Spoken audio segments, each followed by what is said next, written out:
26 साल का अंश शर्मा पूरी शान से गाड़ी से उतर रहा था और शिवानी मुस्कुराकर उसे देख रही थी।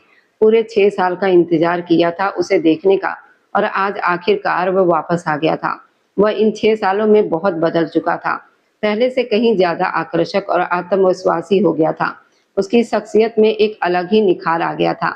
वह अपनी आंखों से काला चश्मा उतारते हुए शिवानी के करीब आया।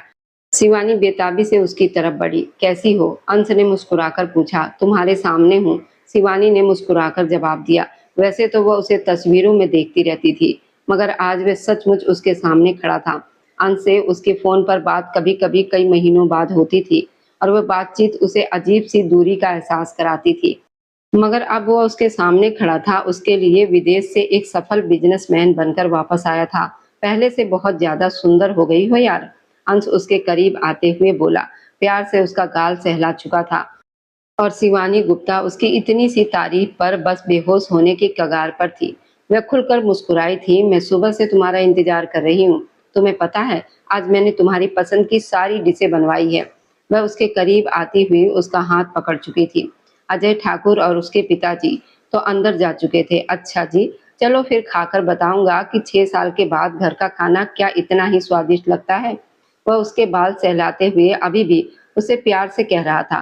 शिवानी की खुशी का तो कोई ठिकाना ही नहीं रहा था। वह आज भी वैसा ही था, वही अंश शर्मा जिस पर वह अपनी जान छिड़कती थी। वह उसे उन्हीं प्यार भरी नजरों से देख रहा था। हाँ, अब तुम चलो अंदर। वह अभी भी गाड़ी के पास ही खड़े थे तो शिवानी को एहसास हुआ वह उसे अंदर तो लेकर आ जाए पहले। हाँ, क्यों नहीं, अंश ने मुस्कुराकर उसकी बात का समर्थन किया। मगर वह अंदर जाने के बजाय गाड़ी की तरफ मुड़ा और गाड़ी का पिछला दरवाजा खोल दिया। शिवानी हैरानी से गाड़ी की तरफ देख रही थी। फिर उसके देखते ही देखते गाड़ी में से एक लड़की बाहर निकली। 24-25 साल की, बेहद स्टाइलिश कपड़ों में सजी हुई। वह किसी आधुनिक राजकुमारी जैसी लग रही थी। ये कौन है? ये कौन है? शिवानी की मुस्कान फीकी पड़ गई थी। बताता हूँ, अंदर तो चलो, अंश ने मुस्कुराकर जवाब दिया तो शिवानी भी थोड़ा शांत हो गई। हो सकता है वह अंश की कोई दोस्त हो। यही सोचते हुए सब लोग आगे पीछे अंदर चले गए। अंश लक्ष्मी ठाकुर से मिल रहा था। मैंने आपको बहुत याद किया मम्मी, वह उनके हाथ पकड़कर भावुक होकर कह रहा था। सब मुस्कुराकर ये दृश्य देख रहे थे।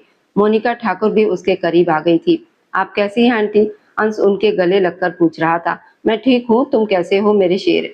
उन्होंने मुस्कुराकर पूछा। आपके सामने हूँ, देख लीजिए, वो मुस्कुराकर कह रहा था। फिर वो कोमल गुप्ता से भी मिला। रचित ठाकुर भी अपने कमरे से बाहर आ गया था और उसके पास आकर खड़ा हो गया। कैसे हैं आप भाई? रचित ने मुस्कुराकर पूछा। मैं बिल्कुल ठीक हूँ, तुम सुनाओ। वह दोनों एक दूसरे के गले लगे। सबने मुस्कुराकर ये दृश्य देखा। चलो तुम तरोताजा हो जाओ, अंश में खाना लगवाती हूँ। लक्ष्मी ठाकुर की बात पर उसने बस सिर हिला दिया। मगर ये लड़की कौन है? कोमल गुप्ता के सवाल पर अंश ने मुड़कर उस लड़की को देखा। ये नेहा वर्मा है। वह सबसे उसका परिचय करवा रहा था। वह सब तो ठीक है, मगर ये तुम्हारे साथ यहाँ क्यों आई है?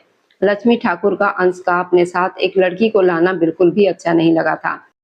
मम्मी, ये मेरे साथ इसलिए आई है क्योंकि ये अब यहीं रहेगी, इस घर में। शिवानी को हैरानी हो रही थी और साथ ही गुस्सा भी आ रहा था। अंश ने आज से पहले तो उसके अलावा किसी लड़की को ऐसी अहमियत नहीं दी थी।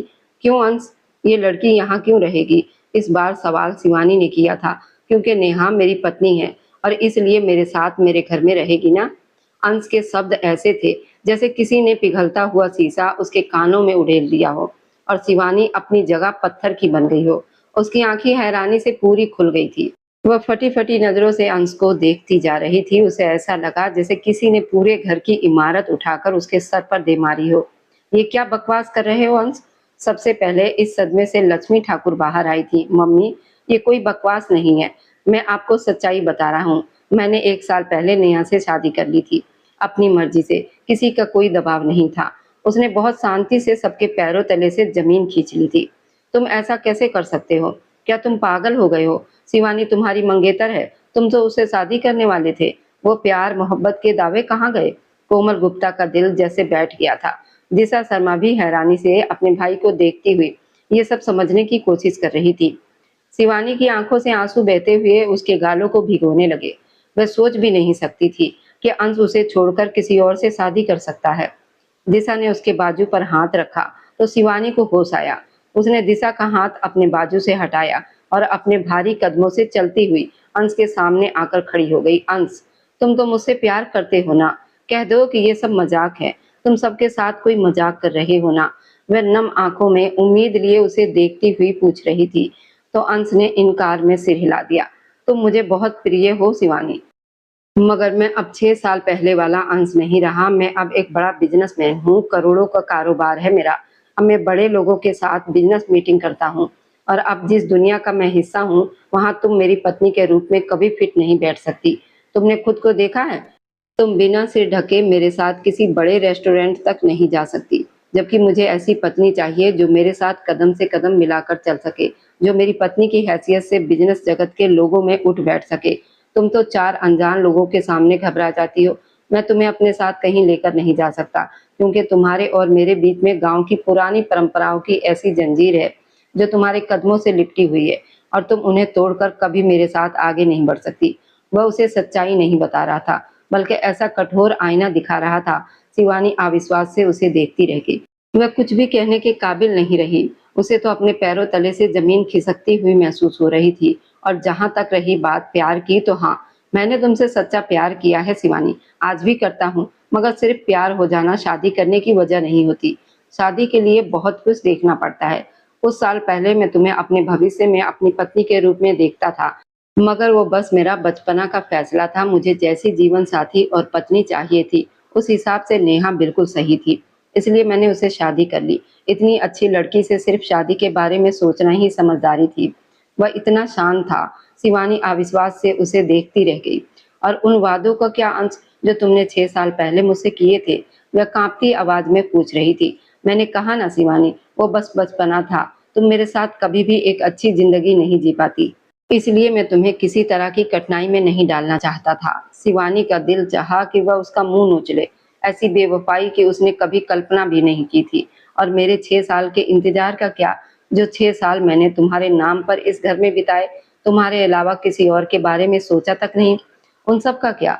वे अचानक उसका कॉलर पकड़कर बेबसी से चिल्लाई थी, जबकि बाकी सब बेबस और खामोश दर्शक बने उन दोनों को देख रहे थे। मुझे अफसोस है शिवानी, मैं तुम्हें बहुत पहले कहना चाहता था कि तुम मेरा इंतजार छोड़ दो, मगर फोन पर कभी हिम्मत नहीं हुई। इसलिए सोचा कि अब तुम्हारे सामने ही ये सब कह दूं। बेशर्मी की हद उस पर खत्म थी, मगर शिवानी ने अपना गुस्सा किसी तरह संभाल लिया। उसने अपने आंसू साफ किए और खुद को शांत किया। ठीक है, तो तुम्हें समस्या मेरे आधुनिक ना होने से है ना? तो मैं तुमसे वादा करती हूँ अंश, तुम जैसा चाहोगे मैं वैसी बन जाऊंगी। तुम्हारी पसंद के कपड़े पहन लिया करूंगी। तुम इस लड़की को छोड़ दो। हमारी शादी होने वाली थी ना? ये देखो, तुमने खुद ही तो ये अंगूठी मुझे पहनाई थी।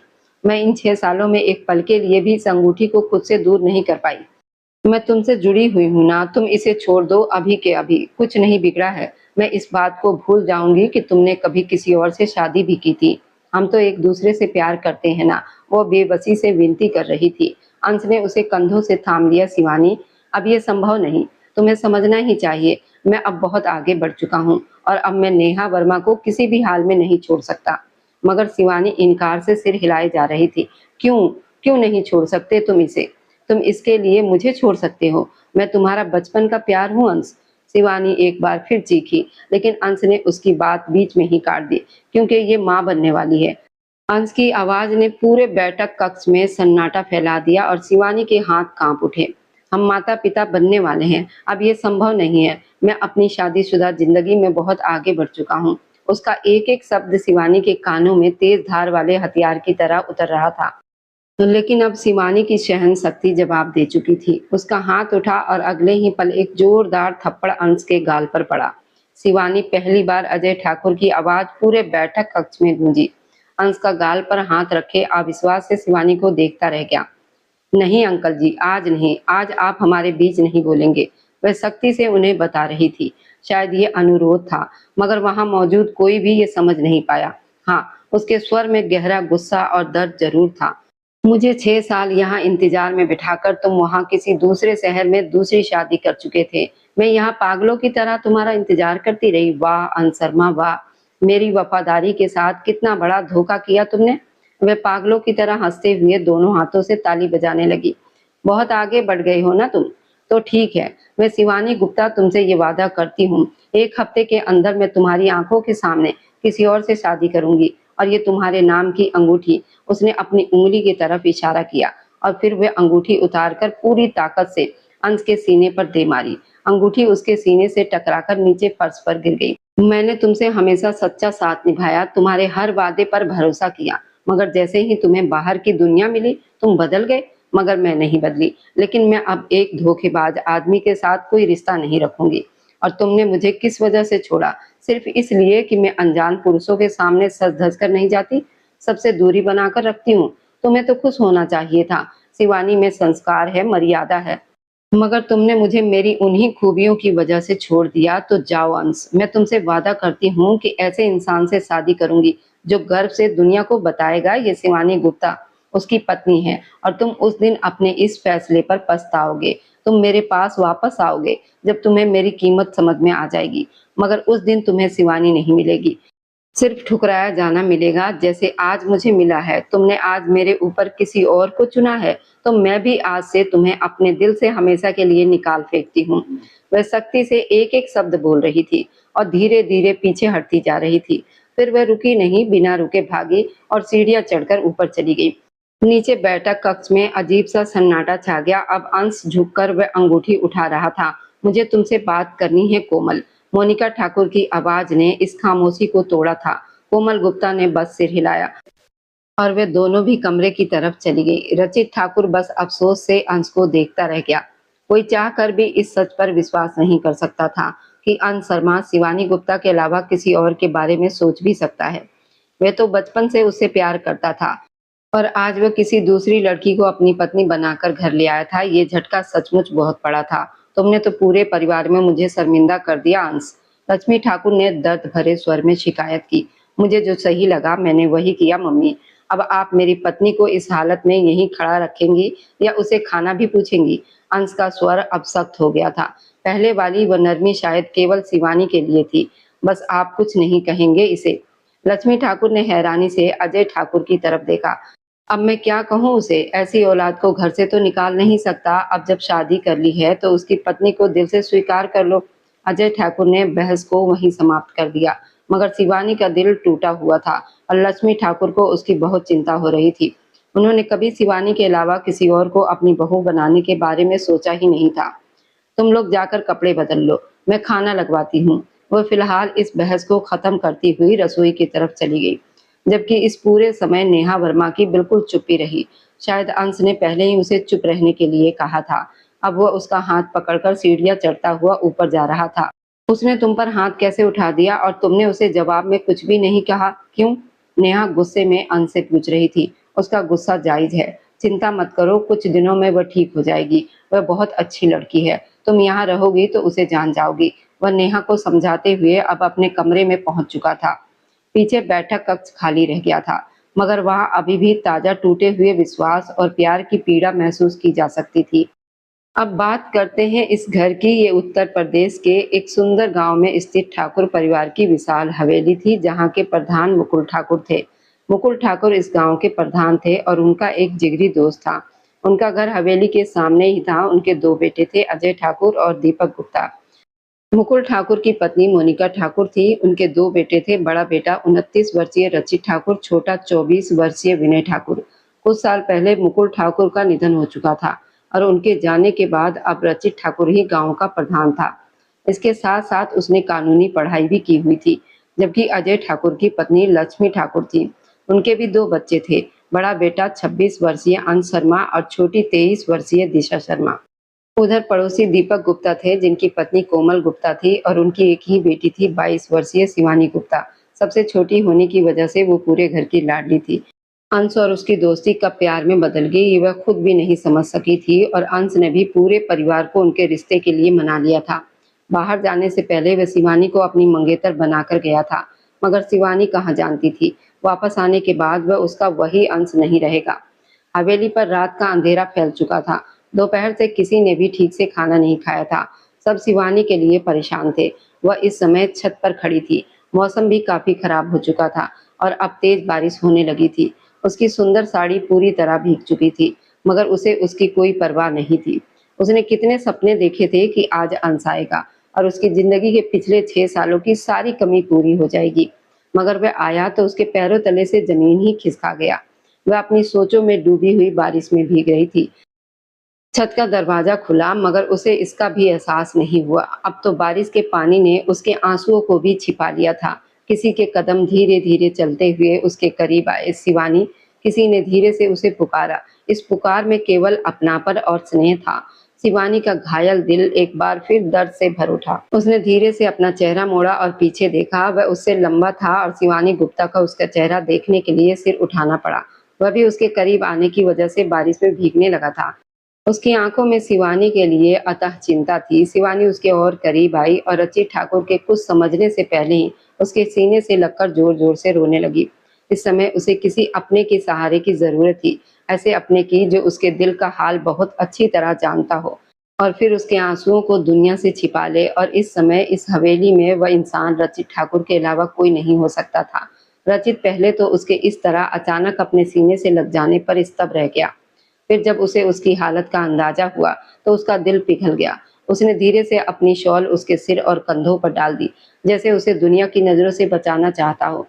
वह काफी देर तक उसके सीने से लगकर खुलकर रोती रही। रचित ने उसे रोने दिया। वह चाहता था कि उसके दिल का सारा दर्द बाहर निकल जाए। वह बस उसके बालों पर हाथ फेरता रहा।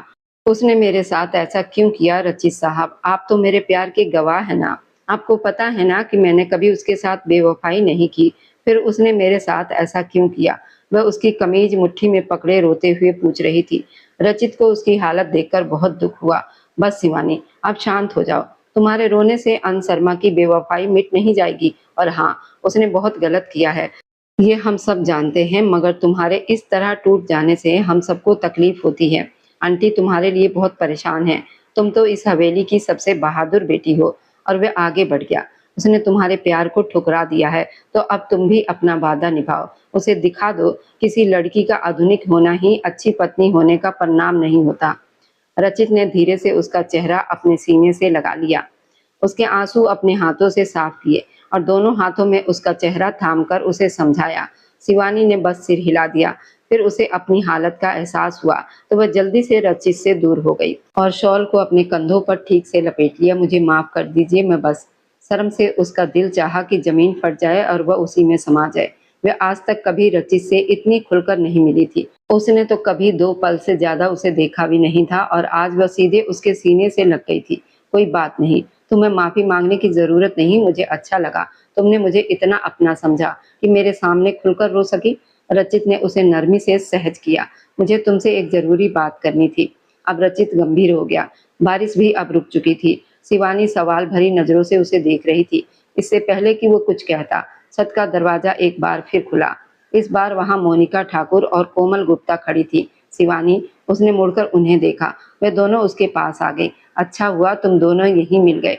मुझे तुमसे कुछ पूछना है शिवानी। मोनिका ठाकुर बहुत गंभीर थी। शिवानी उन्हें प्रश्न भरी नजरों से देख रही थी। मोनिका ठाकुर ने उसका हाथ पकड़ लिया। मैं नहीं चाहती थी कि इन हालात में मैं तुमसे ये बात करूं, मगर कहते हैं ना, हीरे को चमकने के लिए कठिन अग्नि परीक्षा से गुजरना पड़ता है। तुम वही हीरा हो शिवानी, और समझ लो कि अनसरमा वो परीक्षा था। आज मैं तुमसे बहुत खास बात करना चाहती हूँ। क्या तुम मेरी बहू बनोगी? वह पूरी गंभीरता से बोली। शिवानी के चेहरे का रंग उड़ गया। उसे समझ ही नहीं आया कि मोनिका ठाकुर क्या कह रही हैं। उसका दिमाग जैसे काम करना बंद कर चुका था। मैंने अभी कुछ देर पहले तुम्हारे माता पिता से अपने बड़े बेटे रचित ठाकुर के लिए तुम्हारा हाथ मांगा है। शिवानी को लगा जैसे वह अभी चक्कर खाकर गिर जाएगी। वह अविश्वास से उन्हें देखती रह गई। आंटी, आप ये क्या कह रही हैं? मैंने रचित साहब को बड़ों के बराबर सम्मानित नजरों से देखा है। मैंने तो अंश के अलावा कभी किसी और के बारे में ऐसा सोचा ही नहीं।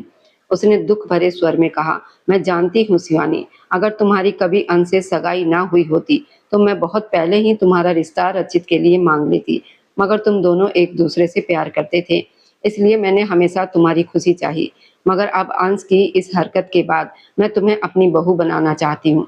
उनकी बातें शिवानी के दिमाग में ठीक से बैठ ही नहीं रही थी। इससे पहले कि वह गिर पड़ती, रचित ने उसे संभाल लिया। शिवानी ने हैरानी से खुद को उसकी बाहों के घेरे में पाया।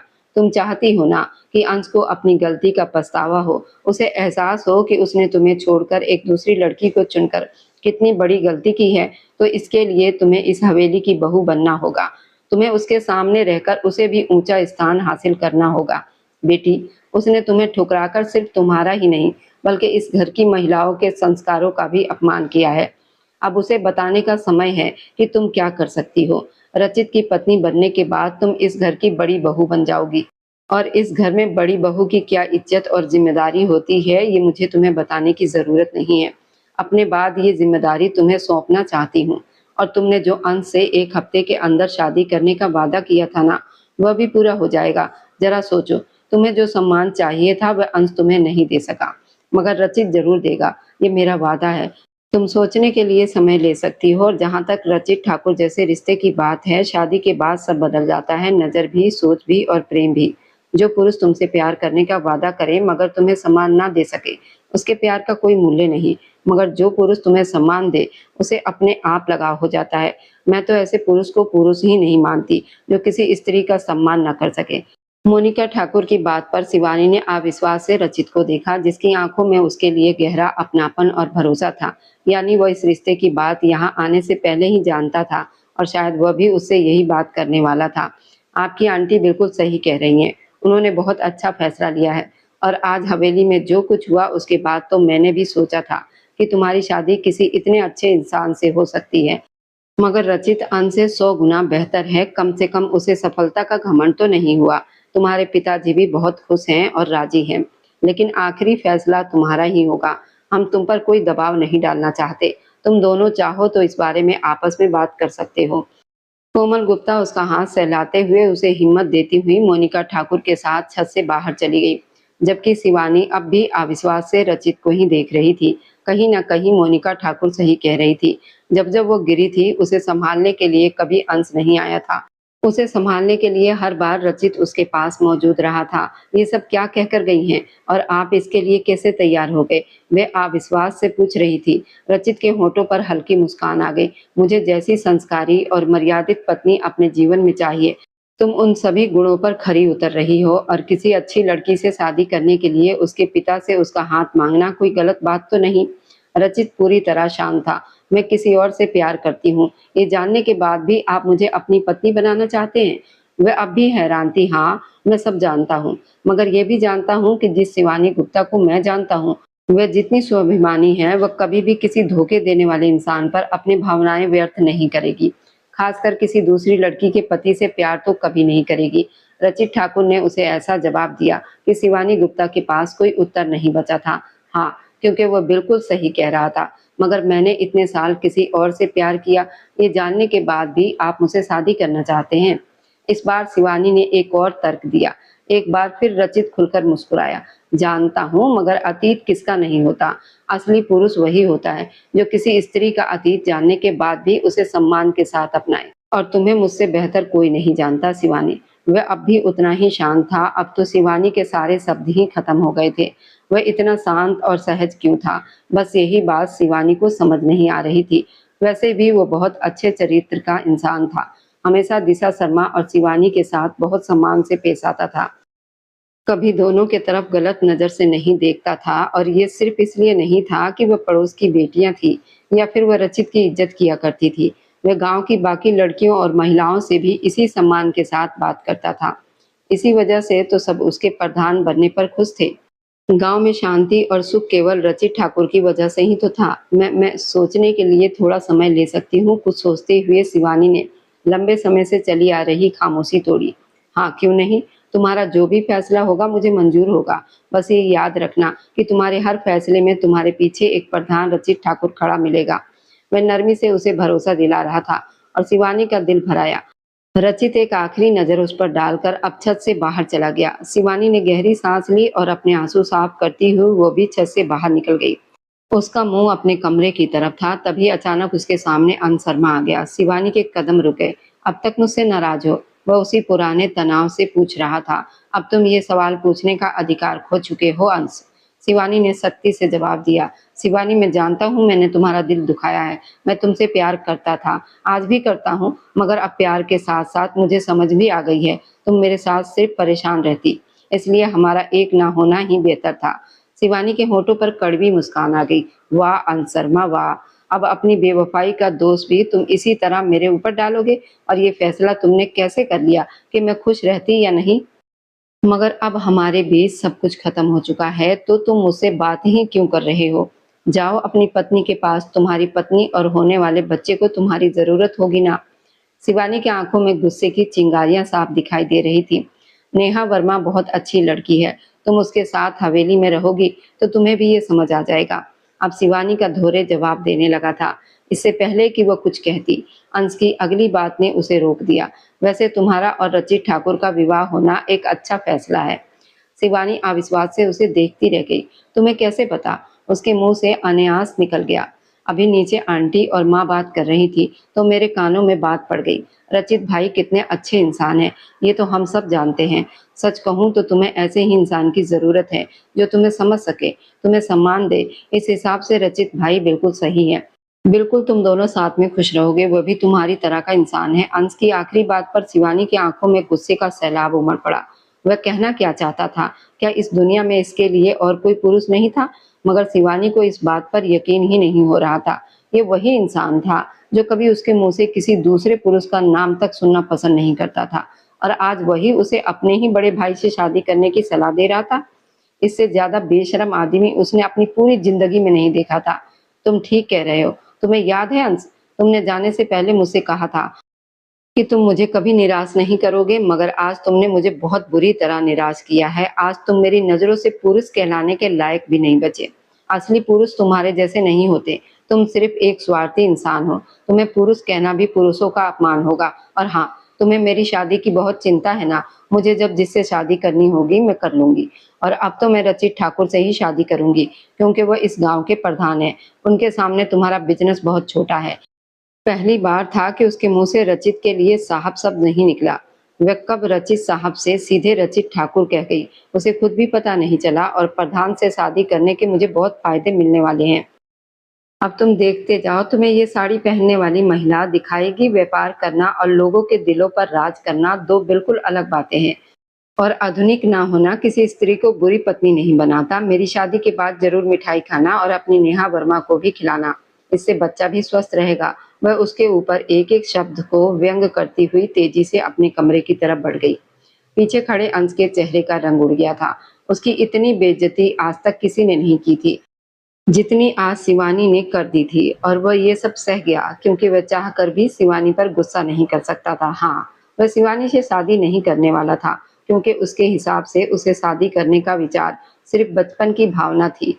मगर ये जरूर चाहता था कि उसके और शिवानी के रिश्ते सामान्य हो जाए। वह उसका अच्छा दोस्त बनना चाहता था, जो इतने बड़े धोखे के बाद अब संभव नहीं था। इससे पहले कि शिवानी अपने कमरे में जाती, न जाने कहां से नेहा वर्मा उसके सामने आ गई। तुम अंश से इस लहजे में बात करना बंद कर सकती हो? उसने नाराजगी से पूछा। तुम मुझे सिखाओगे कि मुझे किससे और कैसे बात करनी चाहिए? आगे से मेरे सामने मत आना, वरना तुम्हें और तुम्हारे अंश दोनों को इस हवेली से बाहर निकलवा दूंगी। याद रखना। वह उंगली उठाकर एक एक शब्द में चेतावनी देती हुई अपने कमरे में चली गई।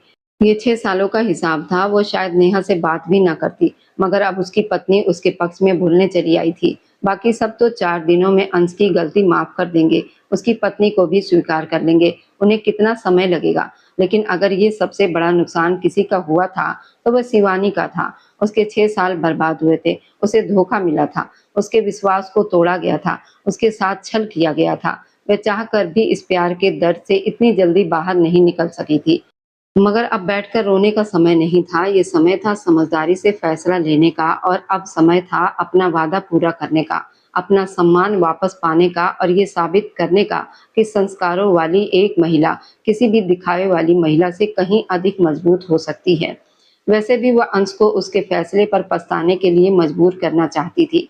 वह चाहती थी कि अंश भी वही दर्द महसूस करे जो उसने किया था। मगर जब तक वह शिवानी को पूरी तरह खो चुका होगा, उसके लिए अब शिवानी का रचित ठाकुर से विवाह करना जरूरी था।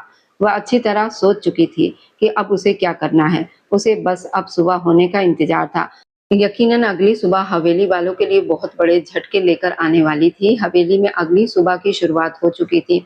इस समय शिवानी गुप्ता ने बैगनी रंग की साड़ी पहन रखी थी। वह सीढ़ियां उतरकर नीचे आई तो हवेली के लगभग सभी लोग डाइनिंग टेबल पर बैठकर नाश्ता कर रहे थे। आंटी, मुझे आपसे कुछ बात करनी है। वह सबको नजरअंदाज करती हुई मोनिका ठाकुर से बोली। हाँ बेटा, कहो। उन्होंने तुरंत जवाब दिया। आपने कल रात जो सवाल पूछा था, उसका जवाब देना चाहती हूँ। मैंने फैसला कर लिया है। सब हैरानी से उसे देखने लगे। मोनिका ठाकुर की आंखों में भी सवाल था, जबकि रचित ठाकुर नाश्ता करना भूल गया था। वह बस शिवानी को देख रहा था। मैं शादी के लिए तैयार हूँ और शादी 1 हफ्ते के अंदर ही होगी। आपको जो भी तैयारियां करनी है जल्दी कर लीजिए। उसने एक ही सांस में शांति से ये बात कहकर सबको चौंका दिया। सब हैरत से उसे देख रहे थे। विनय भैया, आप कॉलेज जाते समय मुझे मेरी दोस्त के घर छोड़ देंगे? उसने चुप बैठे विनय गुप्ता की तरफ देखा, जो तुरंत होश में आया। हाँ हाँ, क्यों नहीं, मैं छोड़ दूंगा। वह मुस्कुरा दिया था। शिवानी और रचित की शादी होने से अच्छी खबर हवेली में और क्या हो सकती थी। आप लोग मुझे ऐसे क्यों देख रहे हैं? पैसे दीजिए मुझे आज। मैं अपनी दोस्त के साथ ब्यूटी पार्लर जाऊंगी, फेशियल, मैनिक्योर, पेडिक्योर सब करवाऊंगी। आखिर 1 हफ्ते में मेरी शादी है, तो अपने सारे अरमान जो मैंने अपनी शादी के लिए संभाल कर रखे थे, उन्हें पूरा भी तो करना है। और आज बहुत सारी खरीदारी भी करनी है मुझे। अब मेरे होने वाले पति होने के नाते आप मुझे पैसे देंगे? रचित के करीब आकर वो पूरे अधिकार से उससे पैसे मांग रही थी। रचित की मुस्कान और गहरी हो गई। उसने जेब से अपना बटुआ निकाला और उसमें से अपना कार्ड निकालकर शिवानी की तरफ बढ़ा दिया। शिवानी कार्ड को उलट पुलट कर देखती रही। क्या हुआ, कम है क्या? रचित की सवाल भरी नजरें उसके चेहरे पर टिकी थी। अरे, मैं इस गांव की प्रधान की पत्नी बनने जा रही हूँ, तो सिर्फ एक कार्ड देकर आप अपनी होने वाली प्रधान पत्नी का अपमान नहीं कर रहे? उसके अंदाज पर रचित को हंसी आ गई। उसने अपने बटुए से एक और कार्ड निकालकर शिवानी की तरफ बढ़ा दिया। लीजिए मेरी होने वाली प्रधान पत्नी, वो प्यार से बोला। और शिवानी मुस्कुरा उठी। वैसे इन कार्डों की लिमिट क्या है? शिवानी ने लापरवाही से पूछा। लगभग 1 करोड़ रुपए, रचित ने शांति से जवाब दिया। और चाय पीते हुए अंश शर्मा को जोर की खांसी आ गई। क्या 1 करोड़? कोमल गुप्ता का तो दिल ही बैठ गया। तुम इसे इतने पैसे क्यों दे रहे हो रचित? ये सारे खर्च कर देगी। कोई बात नहीं आंटी, अगर ये खर्च कर देगी तो मैं और कमा लूंगा। आखिर ये पुरुष कमाता ही किसके लिए है? अपने परिवार की जरूरतें और इच्छाएं पूरी करने के लिए ना। और फिर ये रचित ठाकुर की पति बनने जा रही है, तो मेरी संपत्ति पर इसका अधिकार होगा ना। रचित पूरी तरह शांत था और अंश वर्मा ऐसा लग रहा था जैसे कोई उसका दिल मुट्ठी में दबा रहा हो। 1 करोड़? हमने तो आज तक 10 लाख भी एक साथ नहीं देखे। कोमल गुप्ता सच में परेशान हो गई, मगर शिवानी आराम से रचित के पास वाली कुर्सी खींचकर बैठ चुकी थी। आज मुझे मेरी सगाई की अंगूठी भी चाहिए। उसने प्लेट में नाश्ता निकालते हुए ऊंची आवाज में रचित से कहा। रचित बस उसे ही देख रहा था। बाकी सबको वह लगातार नए नए झटके दे रही थी। शिवानी, लक्ष्मी ठाकुर ने उसे पुकारा। वह कप में चाय डाल रही थी। जी आंटी, उसने व्यस्त अंदाज में जवाब दिया।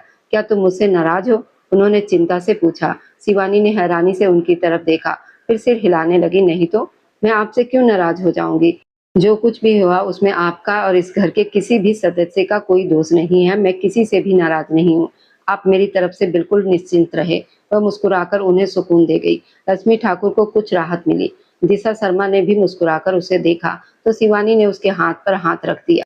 चिंता मत करो, मैं तुमसे नाराज होकर अपनी इकलौती पापा के दोस्त की बेटी और अपनी सबसे अच्छी दोस्त को सजा नहीं दूंगी। मैं ऐसे इंसान नहीं हूँ दिशा की किसी गलती की सजा किसी और को दे दूं।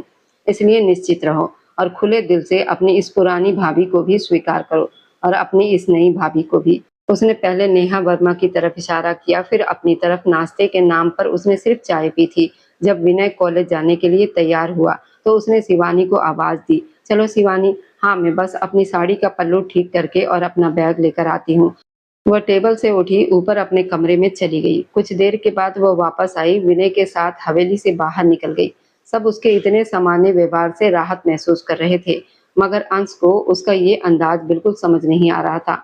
दूसरी तरफ रचित के पास बहुत से जरूरी काम थे।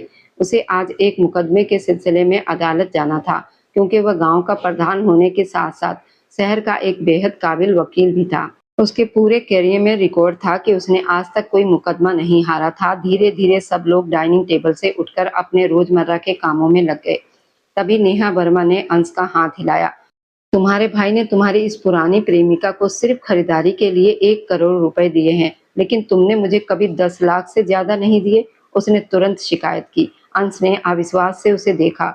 उनकी शादी होने वाली है, इसलिए भैया ने सबके सामने उसका दिल जीतने के लिए 2 कार्ड दिए हैं। इसका ये मतलब नहीं कि उन्होंने सच में उसके हाथ पर 1 करोड़ रुपए रख दिए। और फिर भैया के पास करोड़ों रुपए कहाँ से आएंगे? तुम भी ना। माना कि उनकी हैसियत मुझसे ज्यादा है, मगर वह 1 करोड़ रुपए सिर्फ खर्च करने के लिए दे दे, इतने भी बेवकूफ नहीं है। और तुम क्यों उसकी तुलना खुद से कर रही हो? चलो नाश्ता करो, फिर मैं तुम्हें गांव घुमाने ले चलता हूँ। उसने नेहा को समझाते हुए अपना नाश्ता खत्म किया। उसने नेहा को समझा तो दिया था, मगर दोपहर को जब रचित वापस आया, उसी समय अंश और नेहा भी हवेली में दाखिल हो रहे थे। तभी उन्होंने रचित को फोन पर किसी से बात करते सुना। क्या तुमने दोनों कार्डों की लिमिट खत्म कर दी है शिवानी? वो शायद शिवानी से ही बात कर रहा था और उसकी ये बात सुनते ही अंश और नेहा के कदम अन्यास वहीं रुक गए। उफ, लड़की, ऐसा भी क्या खरीद लिया तुमने कि एक ही दिन में 1 करोड़ रुपए खर्च हो गए? रचित ठाकुर को यकीन ही नहीं हो रहा था। सामने से शायद शिवानी ने कुछ कहा। क्या 40 लाख का शादी का लहंगा? रचित को लगा जैसे उसके सिर पर आसमान घूम गया हो। एक ही दिन के लिए जो लहंगा पहनना है उस पर 40 लाख रुपए लगा दिए। बाद में क्या करोगी इतने महंगे लहंगे का? वह हैरानी से पूछ रहा था। नेहा वर्मा ने गुस्से से अंश शर्मा की तरफ देखा। अच्छा, खैर अभी घर आ जाओ, बाकी जो खरीदारी करनी है वो कल कर लेना। हाँ हाँ, दे दूंगा और पैसे। उसे समझाते हुए रचित ने फोन रख दिया। फिर मोबाइल जेब में डालकर उसने अंश की तरफ देखा, जो अब भी हैरत से उसे घूर रहा था। मैं तो बस आपके लिए अफसोस ही कर सकता हूँ। लगता है आपको ये शादी बहुत महंगी पड़ रही है, इसलिए तो मैंने शिवानी को नहीं चुना। अगर वह आज नेहा की जगह मेरे साथ होती तो मैं तो कुछ ही सालों में खड़ा किया हुआ अपना कारोबार 2 दिनों में बर्बाद कर लेता। एक समझदार पत्नी का आपकी जिंदगी में होना बहुत जरूरी है। जब उसे इतना पैसा पकड़ा दो तो फिर कोई भी स्त्री खरीदारी के नाम पर अपने पति को कंगाल कर ही देगी ना। अंश अफसोस से सिर हिलाते हुए बोला। तभी रचित मुस्कुराता हुआ उसके पास आया। उसने प्यार से अंश की शर्ट का कॉलर ठीक किया। जब तक शिवानी तुमसे जुड़ी हुई थी मैंने कभी तुम दोनों के बीच आने की कोशिश नहीं की, मगर अब वो मेरी होने वाली पत्नी है। इसलिए अगर आज के बाद मैंने उसका नाम भी तुम्हारे मुंह से सुना तो मुझसे बुरा कोई नहीं होगा। अंश शर्मा, अब शिवानी का तुमसे कोई रिश्ता नहीं और उसने तुम्हें नहीं छोड़ा, बल्कि तुमने उसे छोड़ा है। इसलिए आज के बाद मेरी होने वाली पत्नी से 100 फीट दूरी बनाकर रखना, वरना जो हाथ अभी तुम्हारे कंधे पर रखे हैं वही कब तुम्हारे गले तक पहुंच जाएंगे तुम्हें पता भी नहीं चलेगा। और जहां तक शिवानी और पैसों की बात है, तो अब प्रधान रचित ठाकुर की होने वाली पत्नी होने के नाते उसे पूरा अधिकार है। वह जितना चाहे उतना पैसा खर्च कर सकती है और ये आजादी मैंने उसे दी है। वो मेरी होने वाली पत्नी है। अगर वह अपनी सीमाओं में रहकर अपने कुछ सपने पूरे करना चाहती है, तो एक अच्छे पति के नाते उसके सपने पूरे करना मेरा कर्तव्य है, ना कि विश्वास के बदले धोखे देना। ये बात तुम्हें चुभ सकती है, मुझे नहीं। वो बहुत शांति से एक एक शब्द बोल रहा था।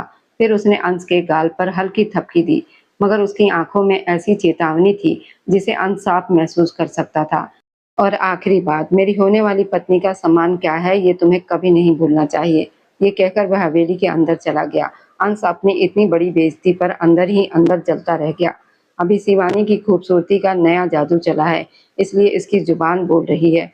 कोई बात नहीं, जल्दी ही ये जादू उतर जाएगा। वह बड़बड़ाता हुआ अपने कमरे की तरफ चला गया। पीछे से नेहा बस सिर हिलाकर रह गई। ठाकुर हवेली पर रात का अंधेरा गहरा हो चुका था। सभी लोग रात का खाना खाकर बैठक में बैठे चाय पी रहे थे। शिवानी सब महिलाओं को अपनी आज की खरीदारी दिखा रही थी। तभी सीढ़ियां उतरते हुए रचित नीचे आया। शिवानी, इधर आओ। उसने गंभीरता से उसे बुलाया और 2 लोगों वाले सोफे पर बैठ गया। शिवानी कपड़े वहीं रखकर उसके पास आई। यहाँ बैठो। उसने अपने बगल की खाली जगह की तरफ इशारा किया। शिवानी चुपचाप बैठ गई। अपना हाथ दो। उसने अपना हाथ आगे बढ़ाया। शिवानी ने उलझन से उसे देखा, फिर अपना हाथ उसकी तरफ बढ़ा दिया। रचित ने जेब से एक डिब्बा निकाला और उसमें से अंगूठी निकालकर उसे हाथ में पहना दी। मुझे यही सबसे अच्छी लगी थी, उम्मीद है तुम्हें भी पसंद आएगी। ये तुम्हारी सगाई की अंगूठी है। शिवानी की आंखों में आंसू आ गए। उसकी आंखों के सामने 6 साल पुराना दृश्य घूम गया। अंश उसका हाथ पकड़कर उसे सोने की अंगूठी पहना रहा था। फिर दूसरा दृश्य सामने आया जब उसने वही अंगूठी उतारकर अंश के सीने पर फेंक दी थी। सब लोगों ने मुस्कुराकर ताली बजाई। शिवानी वर्तमान में लौट आई। उसने जल्दी से अपने आंसू साफ किए। ये तो बहुत महंगी लग रही है, उसने हैरानी से अंगूठी को देखते हुए कहा। रचित ने सिर हिलाया। ये शुद्ध सफेद सोने और हीरे की बनी है ना? शिवानी ने पूछा। उसे गहनों की पहचान अच्छी थी। हाँ बिल्कुल, रचित ने उसकी बात की पुष्टि की। इतनी महंगी अंगूठी लाने की क्या जरूरत थी? वो हैरानी से पूछ रही थी। बात जरूरत की नहीं, अहमियत की है। हीरे की पहचान तो जौहरी को ही होती है ना। बाकी तुम खुद समझदार हो। वो क्या कहना चाहता था वहां मौजूद सब लोग समझ गए। शिवानी ने धीरे से अपना हाथ पीछे कर लिया। ओ हाँ, याद आया, ये लीजिए आपके कार्ड। उसने मेज से कार्ड उठाकर रचित की तरफ बढ़ा दिए। रचित ने कार्ड लेने के बजाय सिर हिलाया। तुम रख लो, आगे भी पैसों की जरूरत पड़ सकती है। शिवानी ने एक नजर नेहा और अंश पर डाली, फिर सिर हिलाया। खाली कार्ड का क्या करूंगी, इनकी लिमिट तो खत्म हो गई, पहले इसमें पैसे डलवाइए। उसने मासूमियत से शिकायत की। क्या 1 करोड़ की लिमिट खत्म हो गई? सबसे पहला झटका दिशा शर्मा को लगा। हाँ, शिवानी ने मासूमियत से कंधे उचकाए। रचित अब भी मुस्कुरा रहा था। हे भगवान, लड़की, तुमने एक ही दिन में 1 करोड़ रुपए खर्च कर दिए। कोमल गुप्ता का तो दिल बैठने वाला था। माँ, अब मैं प्रधान की पत्नी बनने वाली हूँ, तो मेरा भी कोई स्तर होना चाहिए ना। और ये देखिए, ये अंगूठी कम से कम 80 लाख की है। प्रधान साहब को भी पता है कि मेरी क्या अहमियत है। शिवानी ने पूरी शांति से अपनी माँ पर एक और बम गिरा दिया। इससे पहले कि वो कुछ कहती, रचित ने उनकी बात काट दी। आंटी, आप इसे बाद में डांट लीजिएगा, पहले शिवानी, मुझे 1 कप चाय बना दो प्लीज, मेरा सिर दर्द कर रहा है। उसने शिवानी को इशारा किया। हाँ, क्यों नहीं, अभी लेकर आती हूँ। आपके जैसा पति मिल रहा है जो मुझ पर एक दिन में 1 करोड़ रुपए खर्च कर सकता है, तो मैं ऐसे इंसान के लिए दिन में 4 बार भी चाय बना सकती हूँ। वह गर्व भरे अंदाज में कहती हुई रसोई की तरफ चली गई। 2 मिनट बाद रचित भी सबको बातचीत में व्यस्त देखकर मेज से कार्ड उठाता हुआ उसके पीछे रसोई में चला गया। तो आज कितने पैसे खर्च किए? उसने चाय बनाती हुई शिवानी से पूछा। बता तो दिया आपको, आपके दोनों कार्डों की लिमिट खत्म हो गई है। वैसे आप कैसे प्रधान हैं, अपने कार्ड में बहुत कम पैसे रखते हैं। वह चाय बनाते हुए शिकायत कर रही थी। 70,100 रुपए। रचित ने उसके बिल्कुल पास खड़े होकर रकम बताई तो शिवानी का चेहरा उड़ गया। उसने हैरानी से उसकी तरफ देखा। तुमने पूरा 1 लाख भी खर्च नहीं किया, फिर सबसे झूठ क्यों बोला? वह मुस्कुराते हुए पूछ रहा था। शिवानी उसे अविश्वास से देखती रह गई। आपको कैसे पता कि मैंने इतने ही पैसे खर्च किए? उसने घबराकर पूछा। रचित ने जेब से मोबाइल निकालकर उसके सामने लहराया। शायद तुम्हें याद नहीं शिवानी गुप्ता, हर कार्ड के साथ मोबाइल नंबर भी जुड़ा होता है। जितने पैसे खर्च होते हैं उतने का संदेश तुरंत आ जाता है। शिवानी ने माथे पर हाथ फेर लिया। अरे हाँ, मैं ये कैसे भूल गई, वह बड़बड़ाई। रचित ने बड़ी मुश्किल से अपनी मुस्कान रोकी। अब आप वजह बताना पसंद करेगी, मेरी होने वाली प्रधान पत्नी? वह अब भी मुस्कुरा रहा था। शिवानी गुप्ता बेबसी से वहीं सेल्फ के पास बैठ गई। चाय बनाना तो वो भूल ही गई थी। रचित ठाकुर ने चाय के नीचे जलता हुआ गैस चूल्हा बंद कर दिया। हाँ, मैंने झूठ बोला, क्योंकि मैं चाहती थी कि सबको पता हो कि शिवानी इतनी भी मजबूर नहीं है। मुझे जो चीजें पसंद आई मैंने बस जरूरत के हिसाब से ले ली, और आपको अच्छे से पता है कि मैं फिजूल खर्च नहीं करती। और वह शादी का लहंगा भी मैंने किराए पर ले लिया, एक दिन के लिए ही तो पहनना है, मैं उस पर लाखों रुपए क्यों खर्च करती? मैं बस कुछ लोगों को बताना चाहती थी कि जब कीमती लोग सही हकदार के पास जाते हैं तो उन्हें उनकी असली कीमत मिलती है। आपको क्या लगता है मैं एक दिन में सब कुछ भूल जाऊंगी जो उसने मेरे साथ किया? 6 सालों का इंतजार और न जाने कितने सालों का प्यार मैंने उस पर लगाया था। उसकी आंखों से आंसू बहते हुए उसके चेहरे को भिगोने लगे। रचित ठाकुर की मुस्कान अब गायब हो चुकी थी। वह सिर्फ दुख और चिंता से उसे देख रहा था। आप कृपया ये पैसों वाली बात किसी को नहीं बताएंगे। सबको यही लगना चाहिए कि मैंने सारे पैसे खर्च कर दिए। प्लीज, आप मेरे लिए इतना तो कर सकते हैं ना? मैं आपकी होने वाली पत्नी हूँ। वह उससे विनती कर रही थी। ठीक है, लेकिन एक शर्त पर। पहले तुम दोनों कार्ड अपने पास रखोगी और जब भी किसी चीज की जरूरत हो खरीद लेना, तब शायद मैं तुम्हारी बात मान लूं। शिवानी ने तुरंत सिर हिलाकर उसकी बात मान ली। तुम्हें ऐसा क्यों लगता है कि मैं तुम्हारा भरोसा नहीं रखूंगा? रचित ने दुख से पूछा। क्योंकि आज से पहले सबने मेरा भरोसा तोड़ा है, अब मुझे किसी पर कैसे विश्वास होगा? वह रोते हुए बोली। शिवानी, बस, मैं हूं ना, रो मत प्लीज। रचित तुरंत उसके आंसू देखकर परेशान हो गया। शिवानी रोते हुए उसके सीने पर सिर रखकर खड़ी हो गई और उसकी शर्ट को मुट्ठी में पकड़ लिया। मैं तुम्हारा भरोसा रखूंगा।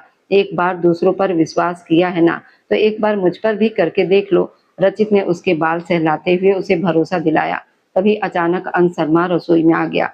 शिवानी, उसमें नाराज होने वाली कौन सी बात है? मैं कल सुबह ही कार्ड में पैसे डलवा दूंगा। लो, अब ये कार्ड पकड़ो। शिवानी ने हैरानी से रचित को देखा, फिर उसकी नजर अंश पर गई तो वो बात समझ गई और कार्ड पकड़ लिए।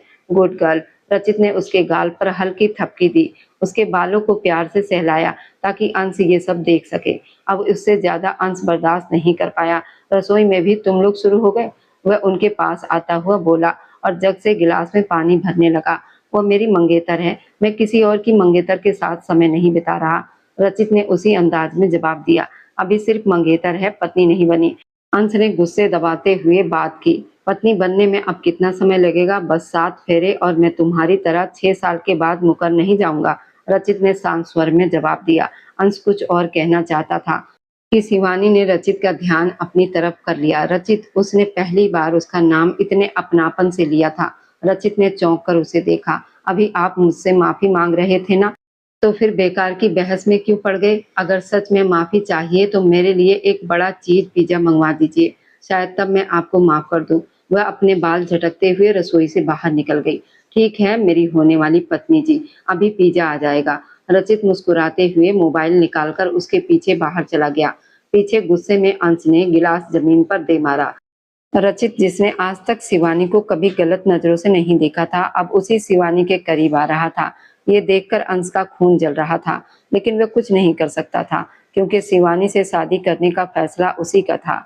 किसी ने उसे मजबूर नहीं किया था कि वह नेहा वर्मा से शादी करे, शिवानी को छोड़ दे। बाहर हवेली पर रात गहरा हो चुकी थी। आखिर वह दिन भी आ गया जब शिवानी दुल्हन बनी शीशे के सामने बैठी खुद को हर तरफ से देख रही थी। उसने लाल रंग की खूबसूरत बनारसी साड़ी पहनी हुई थी। माथे पर सिंदूर, बिंदी, हाथों में मेहंदी, चूड़ियां सजी हुई थी। नीचे विवाह मंडप में हवन कुंड, फूलों की सजावट, कलश, नारियल, अक्षत, रोली, हल्दी और बाकी पूजा सामग्री सजा दी गई थी। पंडित जी विवाह की तैयारियों में लगे थे। तभी कमरे का दरवाजा खुला और मोनिका ठाकुर अंदर आई। शिवानी, शादी से पहले तुम्हें एक खास बात बतानी है। वह बहुत गंभीर थी। शिवानी ने हैरानी से उसे देखा। रचित के बारे में एक ऐसी बात है जो मैं चाहती हूँ तुम विवाह से पहले जान लो। शिवानी ध्यान से उनकी बात सुन रही थी। जो बात मोनिका ठाकुर ने उसे बताई, उसे सुनकर वह कुछ देर तक स्तब्ध बैठी रही। ये सब क्या कह रही हैं आंटी जी? मुझे यकीन नहीं हो रहा। मैंने जो कहा है तुम्हें उस पर अमल करना होगा शिवानी, तभी तुम उन लोगों से जीत पाओगी जिसने ये सम्मान की खामोशी लड़ाई शुरू की है। मोनिका ठाकुर की बात सुनकर वह गहरी सोच में डूब गई। मुझसे वादा करो शिवानी। उन्होंने अपना हाथ आगे बढ़ाया। शिवानी ने गहरी सांस ली और अपना हाथ उनके हाथ पर रख दिया। अब ये लड़ाई शिवानी ही जीतेगी आंटी, और मुझे सबको ये बताना है कि मुझे ठुकराने का नतीजा क्या होता है। उसकी आवाज में दृढ़ता थी। लक्ष्मी ठाकुर की मुस्कान और गहरी हो गई। और ये बात कभी मत भूलना, तुम्हारे हर फैसले में मैं तुम्हारे साथ हूँ। शिवानी ने मुस्कुराकर उन्हें देखा। चलो नीचे चलते हैं, शादी का समय हो रहा है। शिवानी ने सिर हिलाया और उनके साथ कमरे से बाहर आ गई। वह सीढ़ियां उतरकर नीचे आई तो लक्ष्मी ठाकुर और दिशा शर्मा भी उसके पास आ गई। तुम तो बहुत खूबसूरत लग रही हो शिवानी। दिशा उसकी तारीफ करते नहीं थक रही थी। फिर उसका हाथ पकड़कर उसे मंडप के पास सजे सोफे पर ले आई। वहां उसे रचित ठाकुर के पास बिठा दिया गया, जहां दोनों के विवाह की सभी तैयारियां पूरी हो चुकी थी और पंडित जी 7 फेरों की विधि शुरू करने वाले थे। रचित ठाकुर ने पीली शेरवानी पहन रखी थी। कुछ दूरी पर ही अंश शर्मा और नेहा वर्मा खड़े उसे देख रहे थे। अजय ठाकुर ने पंडित जी को विवाह की रस्में शुरू करने की अनुमति दी। शिवानी गुप्ता ने गहरी सांस ली और खुद को मजबूत करने की कोशिश की। उस पल का सपना उसने कितने साल पहले देखा था, लेकिन ये सपना उसने उस व्यक्ति के साथ देखा था जो उसे कुछ दूरी पर अपनी पत्नी के साथ खड़ा था। टूटे हुए दिल की कोई दवा नहीं होती, ना ही कोई मरहम काम आता है। उसका हाथ अन्यास ही रचित ठाकुर के बाजू तक आ गया। पंडित जी विवाह की सभी रस्में पूरी करवा चुके थे। हवन कुंड में अग्नि जल रही थी। पूजा की सामग्री सजी हुई थी। मंत्रोच्चार हो रहा था और अब 7 फेरे तथा विवाह की अंतिम स्वीकृति का समय था। शिवानी ने मजबूती से रचित का बाजू पकड़ लिया। रचित ने उसके स्पर्श पर चौंक कर उसे देखा। फिर उसने महसूस किया कि शिवानी धीरे से विवाह की स्वीकृति दे रही है। उसने अपनी आंखें कसकर बंद कर ली। वह नहीं चाहती थी कि इस समय उसके सामने अंश का चेहरा आ जाए। उसका दिल फिर से उसके लिए धड़के। 7 फेरे हो चुके थे।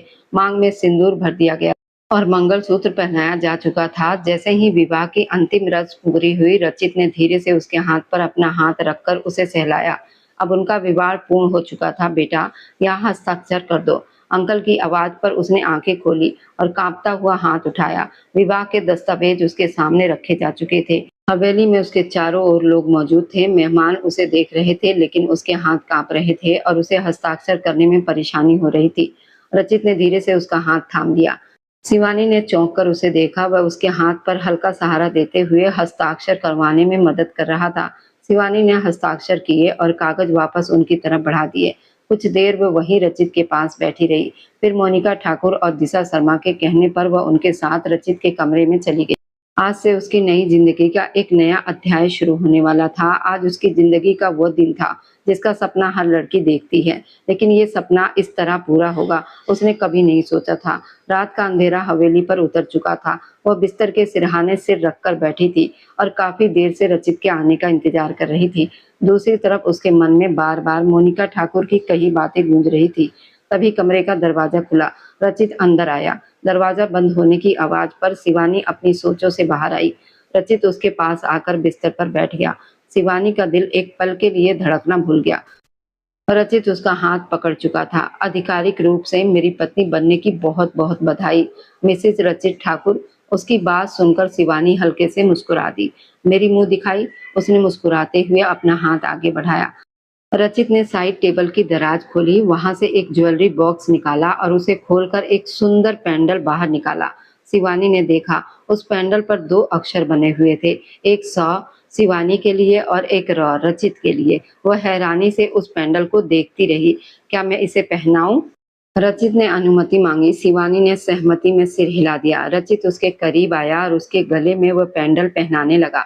ऐसा करते हुए वह उसके बहुत करीब आ गया था। शिवानी ने उसकी नजदीकी और उसके परफ्यूम की खुशबू महसूस करते हुए अपनी सांसें रोक ली। पेंडल पहनाकर वह थोड़ा पीछे हट गया। मुझे तुमसे जरूरी बात करनी है शिवानी। रचित गंभीर था, लेकिन उसके कुछ और कहने से पहले शिवानी ने उसकी बात काट दी। बाद में बात करेंगे, पहले मैं कपड़े बदल लूं। सच में इस साड़ी और इतने सारे गहनों में बहुत थक गई हूँ। आपने मुझे देख भी लिया, मुंह दिखाई भी हो गई। अब कृपया मुझे बदलने जाने दीजिए। वह जल्दी जल्दी अपने गले और कानों से गहने उतारते हुए बोली।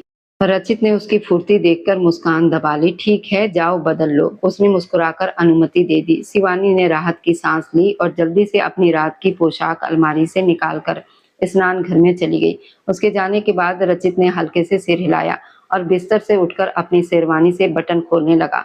लगभग 10 मिनट के बाद जब शिवानी ताजा होकर चेहरा धोकर सारा श्रृंगार और गहने उतारकर स्नान घर से बाहर आई तो रचित भी अब साधारण शर्ट और पैंट पहनकर बिस्तर के सिरहाने बैठा मोबाइल देख रहा था। शिवानी ने अपने बालों की ढीली चोटी बनाई, तौलिया सोफे पर रखा और बिस्तर पर आकर बैठ गई। फिर हैरानी से रचित को देखने लगी। क्या हुआ? रचित ने उसके चेहरे पर टिकी नजरों से महसूस करते हुए पूछा। ये क्या तरीका है? आपने मुझसे शादी इसलिए की है कि मेरे सामने बैठकर मोबाइल चलाते रहे? अभी कुछ ही घंटे पहले हमारी शादी हुई है रचित। वह हैरानी से उसे देख रही थी। रचित ने मोबाइल एक तरफ रख दिया और अपना हाथ उसकी तरफ बढ़ाया। यहाँ आओ मेरे पास। उसने उसे अपने करीब आने का इशारा किया। शिवानी उसके पास आई और उसका हाथ थामकर उसके बगल में बैठ गई। मुझे लगा शायद तुम्हें मेरे साथ सहज होने के लिए थोड़ा समय चाहिए होगा, रचित ने शांत स्वर में कहा। इसलिए मैंने सोचा मुझे तुम्हें थोड़ा समय देना चाहिए। उसने प्यार से शिवानी गुप्ता के बालों में हाथ फेरते हुए उसे अपने थोड़ा और करीब कर लिया। मगर क्या मैंने आपसे कोई समय मांगा था? उसने उसी हैरानी से पूछा तो रचित ठाकुर ने सिर हिलाकर ना कहा। तो फिर आपने ये कैसे सोच लिया कि मुझे समय चाहिए? रचित ने एक बार फिर नाम में सिर हिलाया। जो कुछ भी पहले हुआ उसे देखते हुए मुझे यही लगा कि शायद मुझे तुम्हें थोड़ा वक्त देना चाहिए। रचित ने नरमी से उसका गाल छुआ। वह जितनी दूर से सुंदर लगती थी उतनी ही करीब से भी खूबसूरत थी और उसके इतने करीब बैठी थी कि रचित अपने मन की भावनाओं को बड़ी मुश्किल से संभाल रहा था। आपने सिर्फ हमदर्दी में मुझसे शादी की है ना? आपको भी अंश शर्मा की तरह मुझसे कोई प्यार नहीं है। इसी वजह से आपने मेरे करीब आने की कोशिश भी नहीं की। और पति तो अपनी पत्नी से प्यार भरी बातें करते हैं, लेकिन आपको तो मुझ में कोई दिलचस्पी ही नहीं है। तो मैं वापस अपने कमरे में चली जाती हूँ। वह उदासी से कहती हुई उठने लगी, लेकिन रचित ने उसका हाथ पकड़कर उसे फिर से अपनी ओर खींच लिया। क्या तुम सच में चाहती हो कि हमारा रिश्ता आगे बढ़े? उसने हैरानी से शिवानी को देखते हुए पूछा। उफ, आप इतने भी नासमझ नहीं रचित। अभी भी आपको समझ नहीं आया कि मैं क्या चाहती हूँ? वो मुस्कुराते हुए बोली, उससे पहले कि वो फिर कुछ कहती। रचित ने उसे अपने करीब कर लिया। मेरी प्रधान साहिबा की पत्नी को प्यार की कमी महसूस हो रही है। वैसे चाहती क्या हो तुम? क्योंकि इतनी जल्दी तुम मुझे अपने पति के रूप में पूरी तरह स्वीकार नहीं कर सकती। फिर क्यों चाहती हो कि मैं ये रिश्ता आगे बढ़ाऊं? क्या मकसद है तुम्हारा? वह प्यार से पूछ रहा था तो शिवानी की मुस्कान और गहरी हो गई। मेरे प्यारे पति, आप सच में बहुत समझदार हैं। वह उसके गाल पर हल्की थपकी देते हुए बोली। मैं वकील भी हूँ और इस गांव का प्रधान भी। तुमने ये कैसे सोच लिया कि मैं तुम्हें समझ नहीं पाऊंगा? जितना कि तुम खुद को जानती हो उससे ज्यादा मैं तुम्हें समझता हूँ, रचित ने शांत स्वर में कहा। अब जल्दी से अपना फायदा बता दो। सच बताना, क्योंकि झूठ बोलोगी तो मैं पकड़ लूँगा। उसने मुस्कुराते हुए कहा, और आपको ये क्यों लगा कि आपकी ये प्यारी सी पत्नी इतने ज़रूरी मामले में भी आपसे झूठ बोलेगी? चलिए, अब मैं आपके सवाल का जवाब देती हूँ। वह उसके थोड़ा और करीब आई। मेरा अपनी लड़ाई जीतने के लिए आपके साथ ये रिश्ता मजबूत करना बहुत ज़रूरी है। और एक राज की बात बताऊं, उसने धीमे से कहा, मैं चाहती हूँ कि हमारा परिवार जल्द पूरा हो जाए। मैं चाहती हूँ कि इस घर को खुशियां दूं, तभी तो एक अच्छी पत्नी कहलाऊंगी। और अब मैं भावनाओं से नहीं, समझदारी से काम लेना चाहती हूँ। लेकिन मैं आपसे वादा करती हूँ, आपको एक अच्छी पत्नी बनकर दिखाऊंगी। कभी शिकायत का मौका नहीं दूंगी। रचित कुछ पल उसे गंभीरता से देखता रहा, फिर उसने धीरे से उसे अपने और करीब कर लिया। शिवानी एक पल को घबरा गई थी। उसे मोनिका ठाकुर की बातें याद आने लगी। रचित की आंखों में गहराई थी, लेकिन उसमें नाराजगी नहीं थी। शिवानी ने कुछ कहने की कोशिश की, लेकिन रचित ने उसके माथे पर प्यार से हाथ रख दिया। तुम्हारी लड़ाई अब मेरी लड़ाई है, और तुम्हारी हर खुशी अब मेरी जिम्मेदारी है, उसने धीरे से कहा। शिवानी के होठों पर मुस्कान आ गई। ये हुई ना अच्छे पति वाली बात, उसने रचित के सीने पर हाथ रखते हुए कहा। रचित मुस्कुरा दिया। कसम से तुम हर बार मुझे हैरान कर देती हो। इतनी नजाकत, इतनी समझदारी कहाँ से लाती हो? उसने हंसते हुए कहा। शिवानी ने अपने बाल पीछे किए, मुस्कुराई। यही तो हर औरत का हुनर होता है। लेकिन अब मुझे समझ आ गया है कि सही समय पर सही इंसान की कद्र करनी चाहिए। पहले मैंने अपनी भावनाएं गलत इंसान पर खर्च कर दी थी, लेकिन अब मुझे लगता है मैं सही इंसान के साथ हूँ। उसने ये कहते हुए रचित के कंधे पर सिर रख दिया, और रचित ने भी उसे अपने स्नेह और विश्वास के घेरे में समेट लिया। रात धीरे धीरे गहरी होती चली गई। दोनों के बीच की दूरियां खत्म होती चली गई। शिवानी ने अपनी इच्छा से इस रिश्ते को अपनाया था, क्योंकि वह अपने जीवन की नई शुरुआत करना चाहती थी। दोनों ने अपने रिश्ते को पूरे मन से स्वीकार किया। और मेरी वीडियो जहां कहीं से भी आप लोग देखते हैं, कमेंट में अपने शहर और राज्य का नाम जरूर बताएं। मुझे आप लोगों के कमेंट पढ़ने में बहुत आनंद आता है, और मैं उन सभी का बहुत बहुत धन्यवाद करना चाहती हूँ जो लोग मेरी वीडियो को देखते हैं, लाइक करते हैं और शेयर करते हैं। अगर आपको आज की कहानी पसंद आई है तो वीडियो को ज़रूर लाइक कीजिएगा, और अपने दोस्तों के साथ शेयर भी कीजिएगा। और हाँ, अगर आपने अभी तक हमारे चैनल को सब्सक्राइब नहीं किया है तो ज़रूर सब्सक्राइब कर लें। मिलते हैं हम अपनी कल की एक और नई दिलचस्प कहानी के साथ। मुझ पर सदा अपना प्यार और स्नेह बनाए रखें। सभी को मेरा प्यार भरा नमस्कार। दोस्तों, खुश रहें, स्वस्थ रहें, मुस्कुराते रहें।